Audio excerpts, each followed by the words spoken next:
Section 1. You will hear a conversation between a man and a receptionist on the subject of joining a surgery. First, you have some time to look at questions 1 to 5.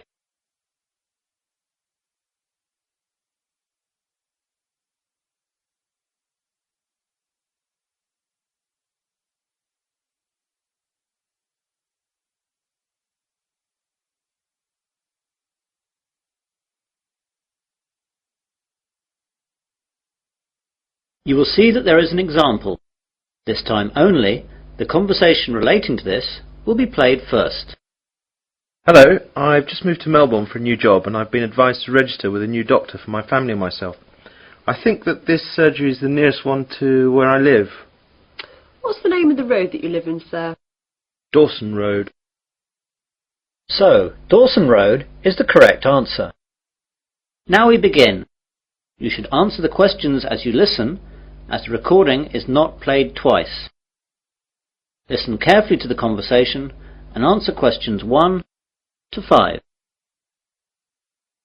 Hello, I've just moved to Melbourne for a new job and I've been advised to register with a new doctor for my family and myself. I think that this surgery is the nearest one to where I live. What's the name of the road that you live in, sir? Dawson Road. Yes, that's in our area. Would you like to register with us now? Yes, please. Right, I'll just have to take some details. First of all, could you give me your name? It's Mike Jacobs. Jacobs. And your family? My wife's name is Janet and I have one little boy whose name is Rod. Ron? No, Rod. R-O-D. Good, that's fine. And what is your address here in Melbourne? 52 Dawson Road, Highfield, Melbourne. Highfield. Highfield. Good. And I'll need to know your health card number. It's NH871812C. What about my family? Oh, only yours for now. Do you know the name of your old doctor? It was Dr. Graham Mackenzie in Perth. Now, we've got 4 doctors here. There's Dr. Susan Larkins, Dr. Kevin White, Dr. James Nicholson and Dr. Linda Williams. Which one would you like to register with? Oh, I didn't think of that. Well, I think I would like a man as my doctor. I'll go for the last one. Was that one a man? No, that was Dr. Linda. How about Dr. Kevin? Yes, that will be fine. Right, Dr. White it is. Will that be the same for your family? Oh yes, my wife might not want a man as her doctor. Well, we'll leave it as it is for now, and my wife can change if she wants to. Before the conversation continues, you have some time to look at questions 6 to 10.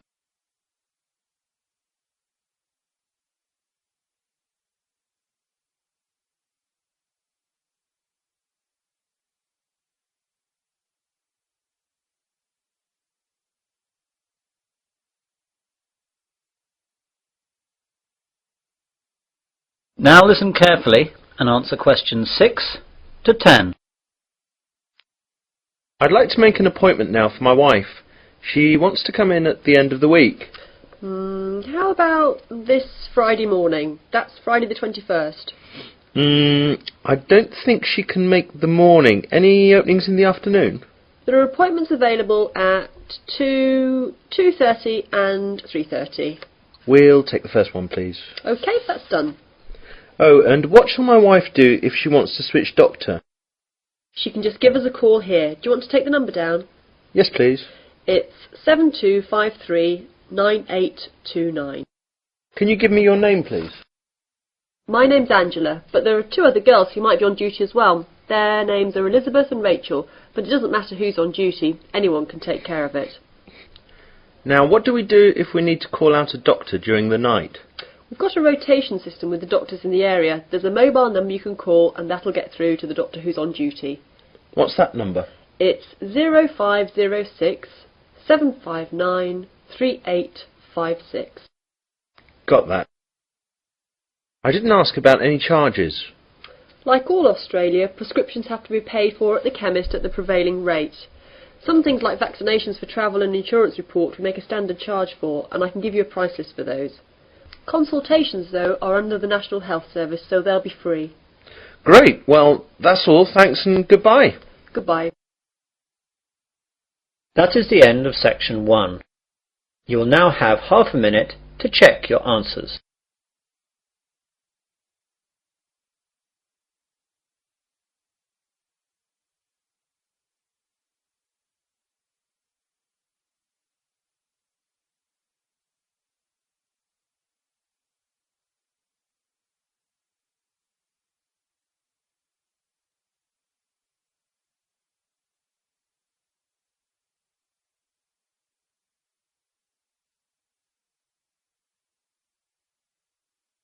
Now turn to section 2.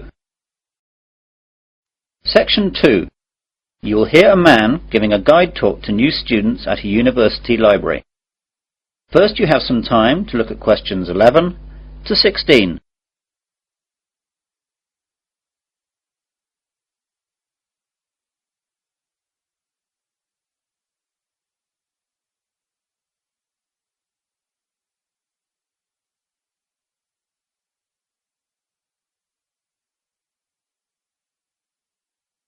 Now listen carefully to the guide talk and answer questions 11 to 16. Good morning, everyone. I'd like to welcome you all to Wesley University Library.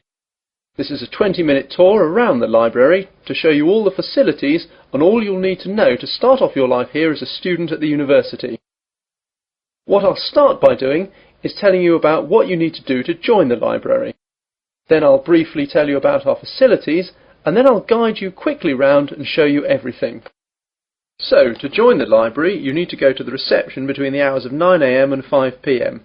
After that, the reception closes, though all the other facilities will stay open until 10 PM. At the reception, they'll give you an application form. After you fill that in, you'll have to give us the fee of £5, which you have to give us every year that you're a member of the library. We will also need to see your university card to confirm that you're a student of the university. And finally, we'll need 2 passport photos, one for our records and the other for your library card. You will need to do all this as soon as possible so you'll be able to use the facilities at once. I'm sure your workload will begin to build up soon. Now, let me tell you a bit about the facilities.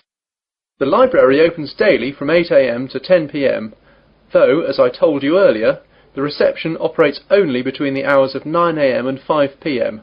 Although this is extended to 6:30 PM on Fridays to give students more time to organise their book requirements for the weekend. The reception is closed on Sundays. Undergraduate students are permitted to take out 4 books at any one time, and each book may be borrowed for a period of 2 weeks. Postgraduates may borrow 6 books at a time. Borrowing time can be extended by a period of 1 week per book if the student comes into the library in person with the book in question so it can be re-stamped. We do not renew book borrowing over the phone. If you are late in returning any book, then you will be charged a fine of £2 for every week that you are late. You won't be able to take out any other books until this fine is paid. This is not a method of earning money for the library, but merely what we have to do to ensure that all students have access to all the books that they will need. You now have some time to look at questions 17 to 20.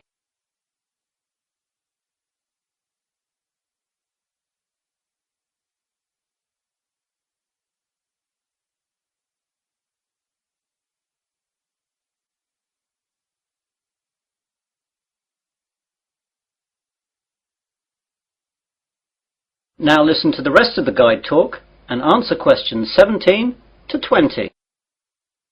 Okay then, on to the layout of the library. We're on the ground floor of the library at the moment. Here we have the reception, the computers, which you can use to search for books and their location, and the bathrooms, which are behind the reception. The rest of the ground floor is taken up by the non-lending section of the library. Here we keep all the books which are either too valuable or are used too much to lend out. You can reserve time with these books at reception and use them during any time that the library is open, but, of course, you may not remove them from the library. On the first floor above us we have the arts section, which includes books that students will need for subjects such as languages, literature, art, and history. On the second floor is the science section. We'll see these in a minute. Of course, individual departments will usually have their specialist libraries in their buildings, though the computer catalogues here will list them so you know where to find everything, whether it's here or in the specialist libraries. Finally, in the basement we have the stack system, which contains the university collection of magazines and journals that we have collected and to which we subscribe. If there's anything that we do not have or that you can't find, please go to reception and let them know the details. The university operates a swap system with other universities, and we can arrange for volumes that we do not possess to be sent here on a limited loan. Well, those are the basic details about the university library. That is the end of section 2. You'll now have half a minute to check your answers.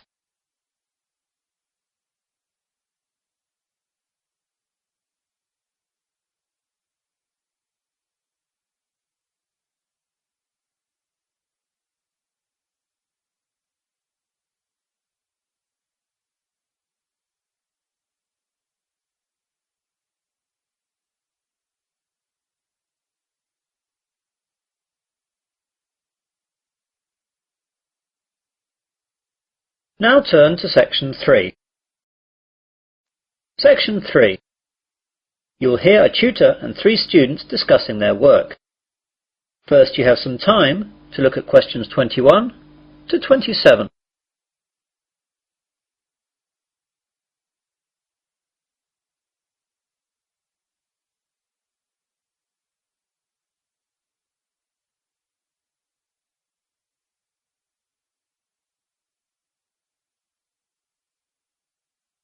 Now listen carefully and answer questions 21 to 27.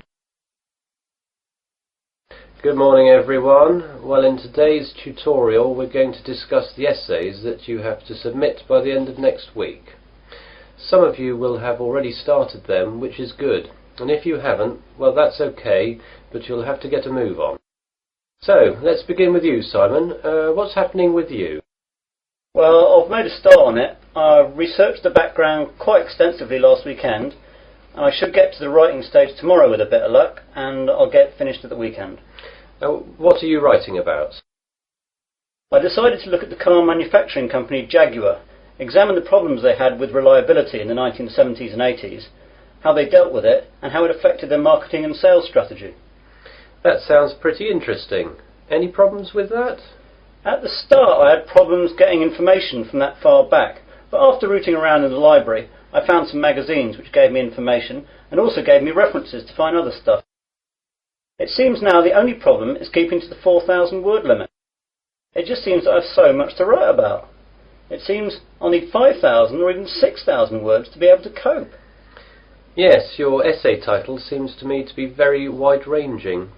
Would you think about cutting out part of it? How about looking at their sales and marketing strategy, but only mentioning the problems in the 70s and 80s and not going too far into it? That's a good idea. That will make it much easier to handle. By the way, how do you want us to hand in our work? Do you want us to drop in a hard copy to your office? You could do that, but I'd prefer it if you just emailed it to me as an attachment. You've all got my address. If not, give it to the secretary, clearly marked that it's for me. Right, Jennifer, how about you? I've not really got going on it yet, but I have decided on a subject. I'll try and do some research during the rest of this week, and I should get writing this weekend. Okay, what are you writing about then? I want to look into how supermarkets use market surveys to develop their product. Will you have enough time to find out what sort of things that the supermarkets do? You won't have much time for that. It should be okay. I've had a look in the stack system in the library, and I found a magazine that surveyed all the UK major supermarkets and a trade publication that analysed the same things in Canadian supermarkets. Be careful about using their conclusions too much. The university takes a tough stance on plagiarism. Make sure you properly list where you get your information from in a bibliography and try and do your own analysis. Get going too, as that analysis will take a bit of time. Okay, thanks. You now have some time to look at questions 28 to 30.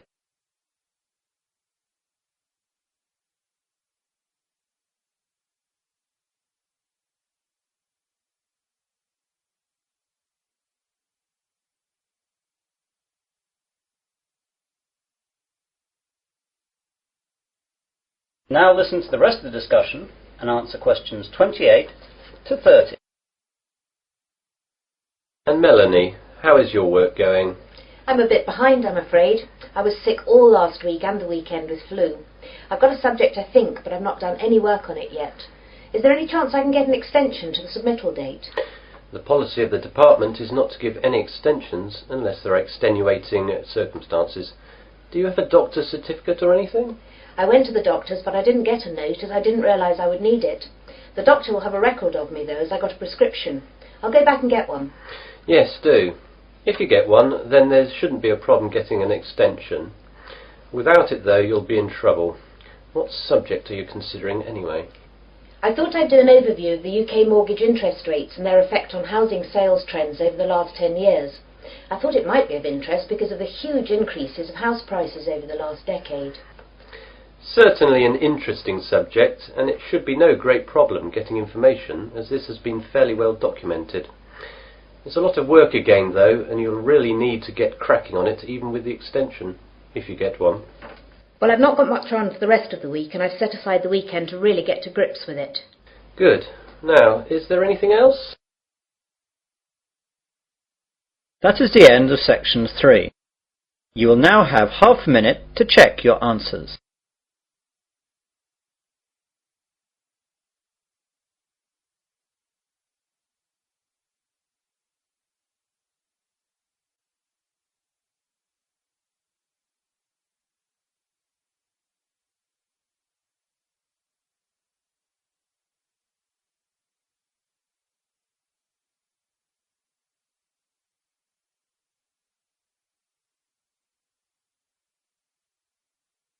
Now turn to section 4.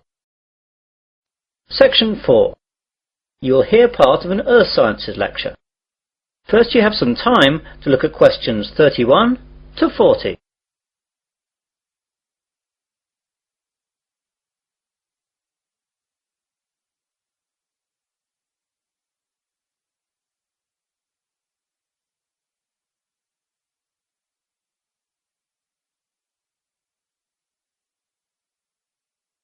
Now listen carefully and answer questions 31 to 40. Good afternoon and welcome to this Earth Sciences lecture. Today we're going to look at tidal waves, or more correctly, tsunami. Deep below the ocean's surface, tectonic plates collide, and every once in a while these forces produce an earthquake.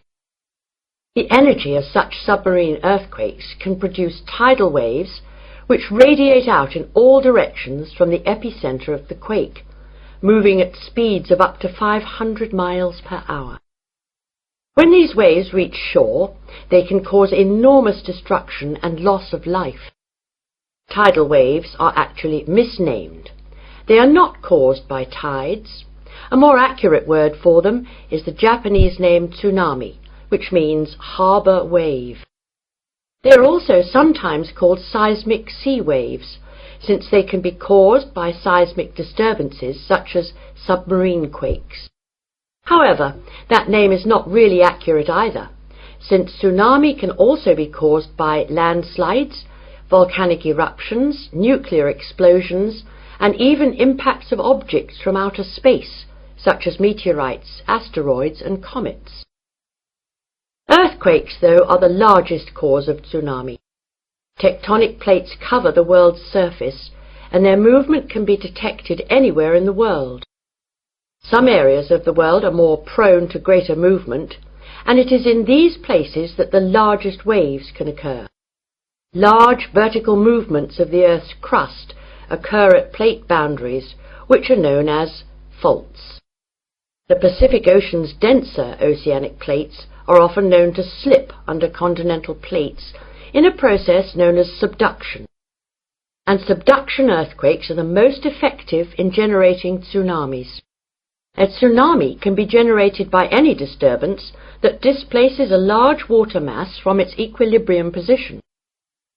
In the case of earthquake-generated tsunamis, the water column is disturbed by the uplift or subsidence of the sea floor.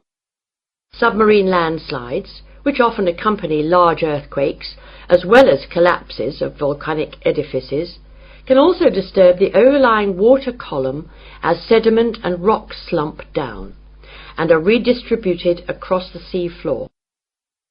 Violent submarine volcanic eruptions can create an impulsive force that uplifts the water column and generates a tsunami. Conversely, supermarine landslides and cosmic body impacts disturb the water from above as momentum from falling debris is transferred to the water into which the debris falls. Generally speaking, tsunamis generated from these mechanisms, unlike the devastating Pacific-wide tsunamis caused by earthquakes, dissipate quickly and rarely affect coastlines distant from the source area. Tsunamis are very hard to detect since they cannot be seen when they are in the deep ocean. The distance between two wave crests can be 500 kilometers, and because of this, the wave height is only a few feet. Because the rate at which a wave loses its energy is inversely related to its wavelength. Tsunamis not only propagate at high speeds, they can also travel great transoceanic distances with limited energy losses. As the tsunami reaches shallow water, however, its speed decreases, but the energy it contains remains about the same. Instead of travelling fast, the wave rises high. The National Oceanic and Atmospheric Administration has set up a seismic detection system to monitor earthquakes and predict the possible arrival of tidal waves for Pacific countries. Buoys at sea can also detect water pressure changes that can indicate tsunamis moving through the ocean. But when tsunamis originate near the shore, there is often little chance to warn people. Let's look at some examples of tsunami and their causes and effects. Some can be relatively harmless. In 1992, an offshore landslide caused a tidal wave of only about 3 feet high that struck at low tide, so Humboldt County, where it hit, got off easy with no casualties. On January 13th in 1992, a Pacific Ocean earthquake off the coast of San Salvador, registering 7.6 on the Richter scale, did not cause any ocean disturbance at all. However, a recent tidal wave which struck Papua New Guinea on July 17, 1998, was 23 feet high and killed at least 1,200 people. This wave was caused by a magnitude 7.1 submarine earthquake. On July 17, 1998, a Papua New Guinea tsunami killed roughly 3,000 people. A huge underwater volcanic eruption 15 miles offshore was followed within 10 minutes by a wave some 40 feet tall. The villages of Arop and Warapu were destroyed. One of the worst tsunami disasters engulfed whole villages along Sanriku, Japan, in 1896. An underwater earthquake induced a wave of 35 feet, drowning some 26,000 people. Finally, about 8,000 years ago, a massive undersea landslide off the coast of Norway sent a 30-foot wall of water barreling into the uninhabited north coast of Europe. If this were to recur today, as scientists say it could, almost anywhere in the world it would cost billions, if not tens of billions of dollars, to repair the damage to coastal cities and kill tens of thousands of people. That is the end of section 4. You will now have half a minute to check your answers.